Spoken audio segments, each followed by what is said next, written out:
Hello friends, welcome back to my channel. ಇವತ್ತು ನಾವು ಮಾತಾಡೋದು ಒಂದು ಸಿಂಪಲ್ ಬಟ್ ಪ್ರಾಫಿಟಬಲ್ ಬಿಸ್ನೆಸ್ ಬಗ್ಗೆ. ಶೀಪ್ ಫಾರ್ಮಿಂಗ್, ಕುರಿ ಸಾಕಾಣಿಕೆ. ಕಡಿಮೆ ಇನ್ವೆಸ್ಟ್ಮೆಂಟ್ನಲ್ಲಿ ಇನ್ಕಮ್ ಮಾಡಬಹುದಾ ಅಥವಾ ಇದು ಲಾಸ್ ಆಗುತ್ತಾ? ಕಂಪ್ಲೀಟ್ ಕ್ಲಾರಿಟಿ ಈ ವಿಡಿಯೋನಲ್ಲಿ ಕೊಡ್ತೀನಿ, ಸೊ ವಿಡಿಯೋ ಸ್ಕಿಪ್ ಮಾಡಬೇಡಿ. ಮೊದಲ ಪ್ರಶ್ನೆ, ಯಾಕೆ ಶೀಪ್ ಫಾರ್ಮಿಂಗ್? ಮೇಂಟೆನೆನ್ಸ್ ಈಸಿ ಇದೆ, ಹೆಚ್ಚು ಖರ್ಚು ಇಲ್ಲ, ಫಾಸ್ಟ್ ಗ್ರೋತ್ ಇದೆ, ಮೀಟ್ಗೆ ಆಲ್ವೇಸ್ ಡಿಮ್ಯಾಂಡ್ ಇದೆ. ಗ್ರಾಮದಲ್ಲಿರೋರು ಮಾತ್ರ ಅಲ್ಲ, ಸಿಟಿ ಔಟ್ಸ್ಕರ್ಟ್ಸ್ನಲ್ಲಿ ಇರುವವರು ಕೂಡ ಸ್ಟಾರ್ಟ್ ಮಾಡಬಹುದು, ಸೈಡ್ ಬಿಸ್ನೆಸ್ ಆಗಿ ಕೂಡ. ಪರ್ಫೆಕ್ಟ್. ನಾವು ಹೇಗೆ ಸ್ಟಾರ್ಟ್ ಮಾಡಬೇಕು? Breed selection.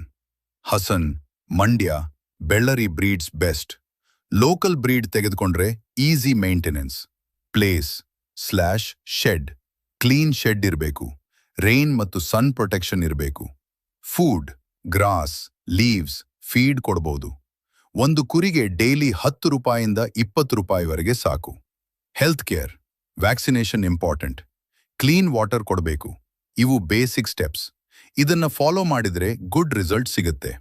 ನಾವು ಮೇನ್ ಟಾಪಿಕ್, 10 ಶೀಪ್ ತೆಗೆದುಕೊಂಡ್ರೆ 1 ಶೀಪ್ ಪ್ರೈಸ್ ಸಮಾನ 5,000 ರೂಪಾಯಿ. 10 ಶೀಪ್ ಸಮಾನ 50,000 ರೂಪಾಯಿ. ಶೆಡ್ ಕಾಸ್ಟ್ ಸಮಾನ 20,000 ರೂಪಾಯಿ ಅಪ್ರಾಕ್ಸ್. ಫುಡ್ ಮತ್ತು ಮೇಂಟೆನೆನ್ಸ್ ಸಮಾನ 10,000 ರೂಪಾಯಿ.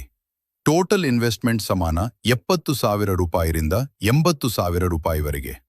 ಪ್ರಾಫಿಟ್ ಹೇಗೆ ಬರುತ್ತೆ? 6 ಮಂತ್ಸ್ನಲ್ಲಿ ಶೀಪ್ ಗ್ರೋ ಆಗುತ್ತೆ. 1 ಶೀಪ್ 8,000 ರೂಪಾಯಿಯಿಂದ 10,000 ರೂಪಾಯಿವರೆಗೆ ಸೆಲ್ ಮಾಡಬಹುದು. 10 ಶೀಪ್ ಸಮಾನ 1 ಲಕ್ಷ ರೂಪಾಯಿ ಪ್ಲಸ್. ಪ್ರಾಫಿಟ್ ಸಮಾನ 30,000 ರೂಪಾಯಿಯಿಂದ 50,000 ರೂಪಾಯಿವರೆಗೆ.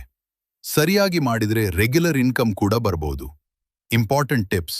ಸ್ಟಾರ್ಟಿಂಗ್ನಲ್ಲಿ ಹೆಚ್ಚು ಇನ್ವೆಸ್ಟ್ ಮಾಡಬೇಡಿ. 5ರಿಂದ 10 ಶೀಪ್ರಿಂದ ಸ್ಟಾರ್ಟ್ ಮಾಡಿ. ಮಾರ್ಕೆಟ್ ಗೊತ್ತಿರಲಿ, ಡಾಕ್ಟರ್ ಕಾಂಟ್ಯಾಕ್ಟ್ ಇರಲಿ.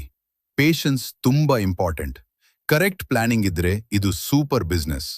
ಈ ವಿಡಿಯೋ ನಿಮಗೆ ಇಷ್ಟವಾದರೆ ಲೈಕ್ ಮಾಡಿ. ಇನ್ನಷ್ಟು ವಿಡಿಯೋಸ್ಗಾಗಿ ಸಬ್ಸ್ಕ್ರೈಬ್ ಮಾಡಿ. ಎನಿ ಡೌಟ್ಸ್ ಇದ್ರೆ ಕಮೆಂಟ್ ಮಾಡಿ, ರಿಪ್ಲೈ ಮಾಡ್ತೀನಿ. Thanks for watching.